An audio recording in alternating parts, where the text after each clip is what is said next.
تعالیٰ کی 120 تجلیات نازل ہوتی ہیں، رحمتیں ہر وقت نازل ہوتی ہیں، جن میں سے زیادہ تجلیات طواف کرنے والوں کے اوپر نازل ہو رہی ہوتی ہیں۔ یہ طواف ایک ایسی عبادت ہے کہ جو اور دنیا میں کہیں ممکن نہیں۔ چنانچہ ایک شخص نے کوئی قسم اٹھا لی کہ میں اس کو اس طرح پوری کروں گا کہ ایسی عبادت کروں گا جو دنیا میں کوئی بھی نہ کر رہا ہو۔ اب جب بات پوری ہو گئی تو اسے سمجھنے لگے کہ میں کیا کروں، تو بالآخر امام اعظم رحمۃ اللہ کے پاس آیا کہ حضرت میں نے تو ایسی قسم اٹھا لی تھی، کیا کروں؟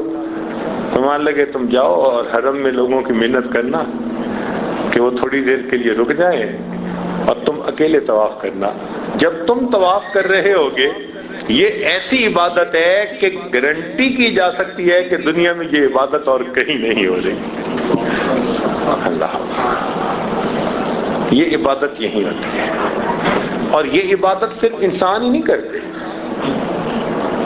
سبحان اللہ، اللہ کی دوسری مخلوق بھی کرتی ہے۔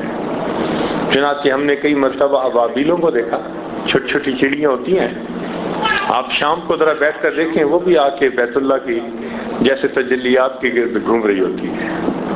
اور ایک مرتبہ ہم نے ایک کبوتروں کو دیکھا، ان کا غول آیا اور وہ غول اسی طرح بیت اللہ کے گرد چکر لگا رہا تھا۔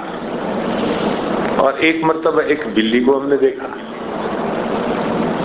ہم لوگ طواف کر رہے تھے، وہ ساتھ ساتھ چل رہی تھی، باقاعدہ جیسے ہم چکر لگا رہے تھے وہ بلی بھی ساتھ ساتھ چکر لگا رہی تھی۔ ہمارے ایک دوست کہنے لگے جی بلی بھی چکر لگا رہی ہے۔ میں نے کہا بھائی دیکھنے کو بلی ہے، کیا پتہ کوئی جن ہو۔ بلی تو مکلف نہیں ہے نا بھائی کہ طواف کرے، مکلف تو یا انسان ہے یا جن ہے۔